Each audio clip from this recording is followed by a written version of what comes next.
नमस्कार दोस्तों, स्वागत है आप सभी का हिंदी स्टडी में। और आशा करती हूँ आप सभी स्वस्थ होंगे और अच्छे से तैयारी कर रहे होंगे। दोस्तों, ये हम आदिकाल के क्वेश्चन देख रहे हैं। इसमें एक पार्ट में डाल चुकी हूँ, इसी तरह से अपने पूरे पार्ट डालेंगे। भारतीय योगीन साहित्य में डाल चुकी हूँ, ये आदिकाल डाल रहे हैं पूरन सिंह टंडन जी की बुक से। ठीक है, स्टार्ट करते हैं आज की पहली क्लास अपनी। और आप मेरे चैनल पर पहली बार आए हैं तो चैनल को सब्सक्राइब कर लेना, बेल आइकन को क्लिक कर लेना, जिससे आने वाली वीडियो का नोटिफिकेशन आपको मिल सके। स्टार्ट करते हैं आज की क्लास। आज का पहला क्वेश्चन है, कुमारपाल प्रतिबोध के रचयिता हैं। तो कुमारपाल प्रतिबोध के रचयिता कौन है? सोमप्रभु सूरी हैं।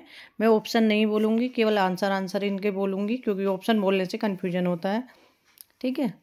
आदिकाल को आदिकाल नाम दिया है, तो आदिकाल को आदिकाल नाम किसने दिया है? हजारी प्रसाद द्विवेदी ने। आदिकाल को वीरगाथा काल किस आलोचक ने कहा है? तो आदिकाल को वीरगाथा काल कहा है रामचंद्र शुक्ल जी ने। आदिकाल को सिद्ध सावंत काल नाम से अभिहित किसने किया है? तो आदिकाल को सिद्ध सावंत काल नाम किसने दिया है? राहुल सांकृत्यायन ने। महावीर प्रसाद द्विवेदी ने आदिकाल को क्या संज्ञा दी? तो महावीर प्रसाद द्विवेदी ने आदिकाल को संज्ञा दी है बीज वपन काल। पश्चिमी हिंदी का विकास किस अपभ्रंश से हुआ है? तो पश्चिमी जो हिंदी है इसका विकास हुआ है शोरसेनी अपभ्रंश से। बंगेली बोली का संबंध किस उपभाषा से है?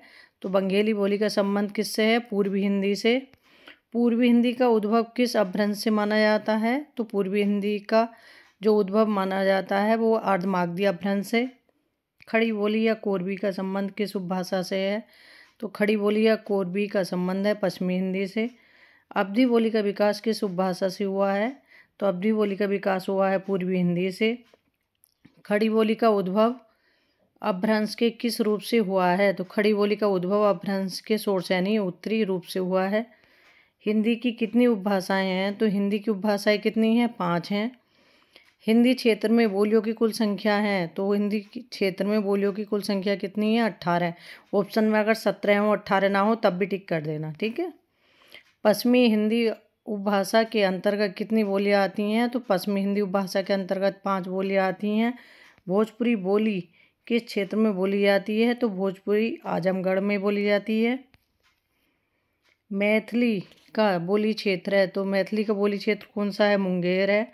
भारतेंदु, रामचंद्र शुक्ल, जयशंकर प्रसाद, प्रेमचंद और दिनकर का संबंध किस बोली क्षेत्र से है? तो इनका संबंध है भोजपुरी बोली क्षेत्र से। भाषा विज्ञान के प्रिय किन उपभाषाओं को हिंदी माना जाता है? तो वो माना जाता है पश्चिमी हिंदी और पूर्वी हिंदी को। अपभ्रंश में स्वरों की संख्या कितनी थी? तो अपभ्रंश में स्वरों की संख्या थी 8। अपभ्रंश में कौन से व्यंजन नहीं थे? तो अपभ्रंश में ड़ा और ड़ा नहीं थे। ऑप्शन 2 सही है। 44 नंबर का क्वेश्चन है, निम्न में से हिंदी की प्रथम रचना कौन सी मानी जाती है? तो हिंदी की प्रथम रचना कौन सी है? सर्वागाचार, देवसेन की रचना।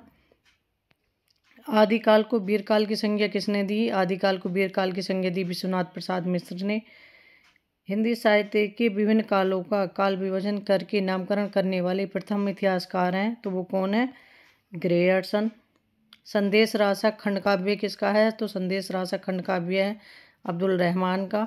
खुमार डासों के रचनाकार कौन है? तो खुमार डासों के रचनाकार हैं दलपति विजय। निम्न में से कौन सा रासो काव्य अल्लाह खंड नाम से भी प्रचलित है? तो अल्लाह खंड नाम से कौन सा रासो काव्य है? तो वो है परमाल रासो। निम्न में से मूलतः गेय रासो काव्य कौन सा है? तो मूलतः गेय रासो काव्य है बीसल देव रासो, श्रृंगारिक काव्य है ये। परमाल रासो के रचयिता का नाम है जगनिक। परमाल रासो के रचयिता का नाम क्या है? जगनिक। ठीक है। इसी तरह से आगे के क्वेश्चन कंप्लीट करवाऊंगी आपको। थैंक यू दोस्तों मेरी वीडियो देखने के लिए।